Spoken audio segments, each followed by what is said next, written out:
Derivation of escape velocity, ठीक है, हम ऐसे डिराइव करेंगे।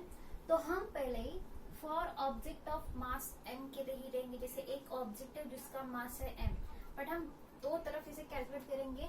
एक तो at the surface of earth के लिए हम देखेंगे and then at infinity from the surface of the earth के लिए।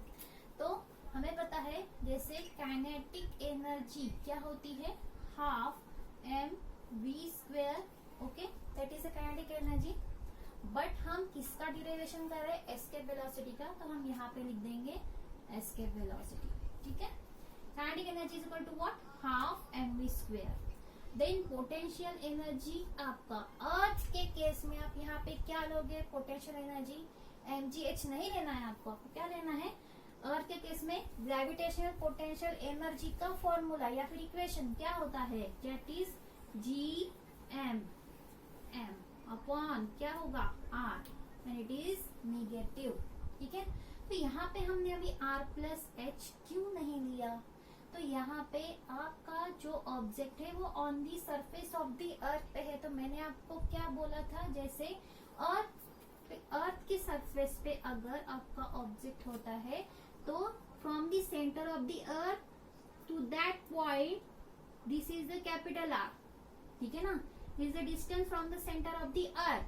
It is greater than, means r is greater than the height of object because your object is on the surface of the earth. So we don't add these r+h, ठीक है ना, क्योंकि ये earth surface से कुछ दूरी पर नहीं है, that is your object and that is your earth surface. तो हम r+h ले सकते थे because here the object is on the surface of the earth, so the gravitational potential energy, gravity of the earth is more on that object, so it binds that object, so the energy of that object is the negative, ठीक है। so इसलिए यहाँ पे negative gmm upon r, ठीक है।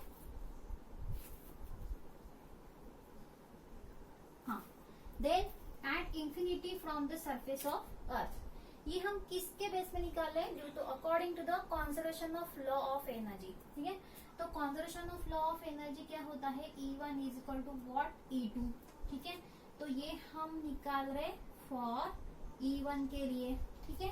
और eight infinity from the surface of the अर्थ ये हम कैलकुलेट करेंगे फॉर E2 के लिए, ठीक है। तो जैसे हमें पता है कि suppose the object is going above the earth's surface and it goes in the infinite distance, it overcomes the earth's gravitational force, then the kinetic energy at that point it becomes a zero. तो अगर ये infinity पे जाती है तो kinetic energy वहां पे क्या होगी, आपकी जीरो होगी, ठीक है। देन पोटेंशियल एनर्जी भी क्या होगी, आपकी वहां पे जीरो होगी, ठीक है। तो हम यहाँ पे क्या लिखेंगे, potential energy gm m upon क्या लिखेंगे यहाँ पे, इंफिनिटी पे।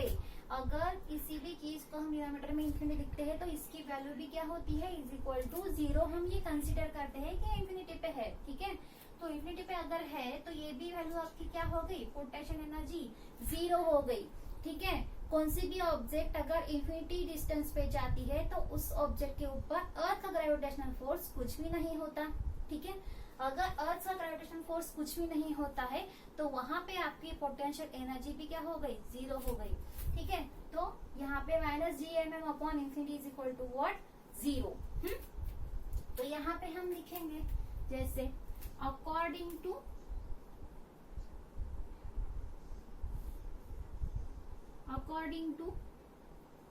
Law of conservation of energy, ठीक है। तो हम यहाँ पे क्या लिखेंगे, E1 is equal to what, E2। Total energy यहाँ पे क्या होगा, total energy kinetic energy plus potential energy, ये हमें मिलती है total energy.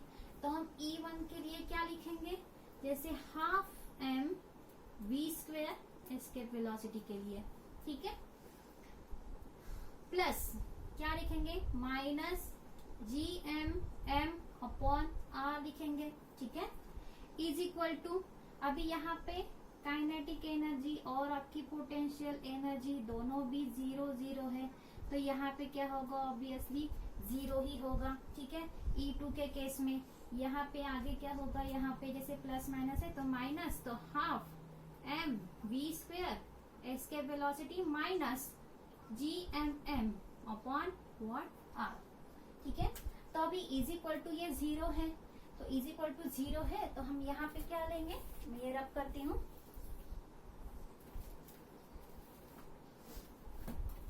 If you want to write this, you can pause the video and write, okay? But I want to rub that.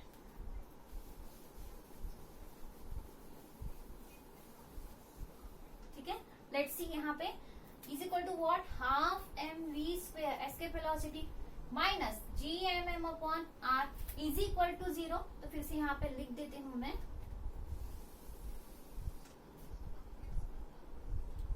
क्या है, half m v square that is escape velocity minus G M m upon what R is equal to 0। अभी हमें minus G M m upon R is equal to 0 ये इधर shift करना है, तो यहाँ पे बचेगा आपका half m v square escape velocity is equal to what, G M m upon R, ठीक है, ये बचेगा। तो अभी यहाँ से कैंसिल जो होता है वो कैंसिल करो, m m will get cancel यहाँ पे, this two here in the denominator, so when we shift here it will becomes a multiply.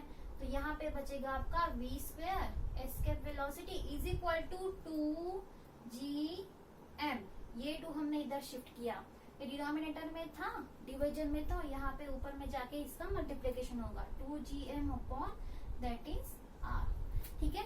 तो अभी ये वी स्क्वायर है, हमें ये स्क्वायर निकालना है, तो ये वैल्यू कहाँ पे, अंडर रूट में जाएगी, ठीक है। तो हम यहाँ पे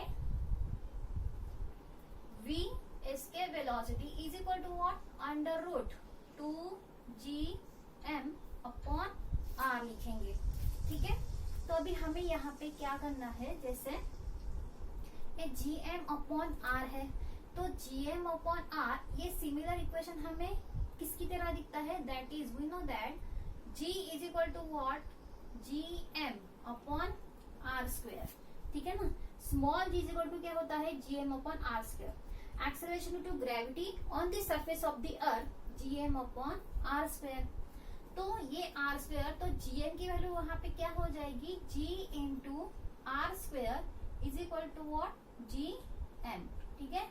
तो instead of that G M we are putting here the G R square, ठीक है। तो हम यहाँ पे क्या करेंगे, 2 ये जी एम है, तो जी एम के बदले में हम क्या लिखेंगे यहाँ पे, G R square, so 2 G R square upon this R, ठीक है।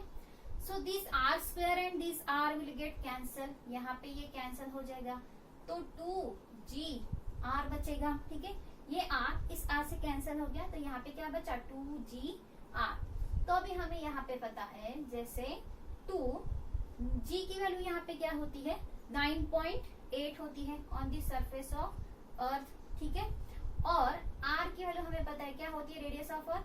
अभी यहाँ पे 9.8 मीटर पर सेकेंड है, जी की वैल्यू आपकी क्या है, यहाँ पे जी की वैल्यू जो है आपकी 9.8 मीटर पर सेकेंड स्क्वायर में है।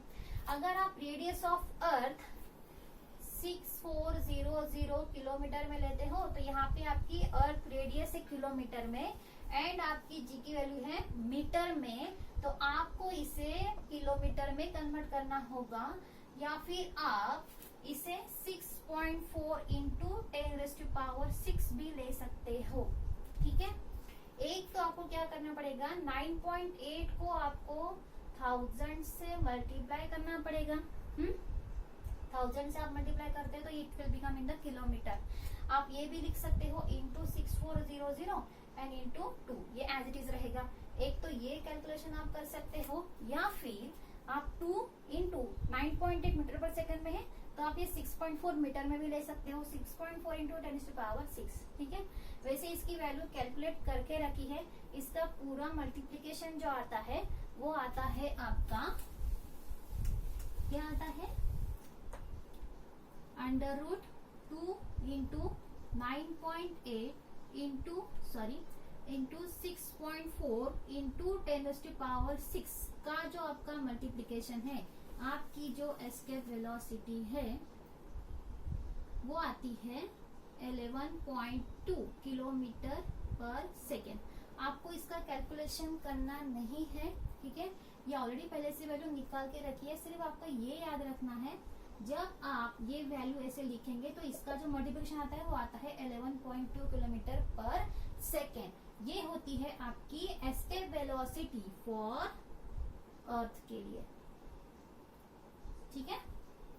एस्केप वेलोसिटी फॉर अर्थ जो आती है आपकी वो कितनी होती है वैल्यू 11.2 किलोमीटर पर सेकेंड। ये गई आपकी क्या एस्केप वेलोसिटी। तो आपको ये मीटर पर सेकेंड की बजाय आप यहाँ पे जैसे मैंने बताया आपको 98 आप किलोमीटर में कन्वर्ट करो तो आप ऐसे कर सकते हो, ठीक है। तो आपको ये मिलेगा किलोमीटर पर सेकेंड में। Okay, so this was all about the derivation of escape velocity, ठीक है।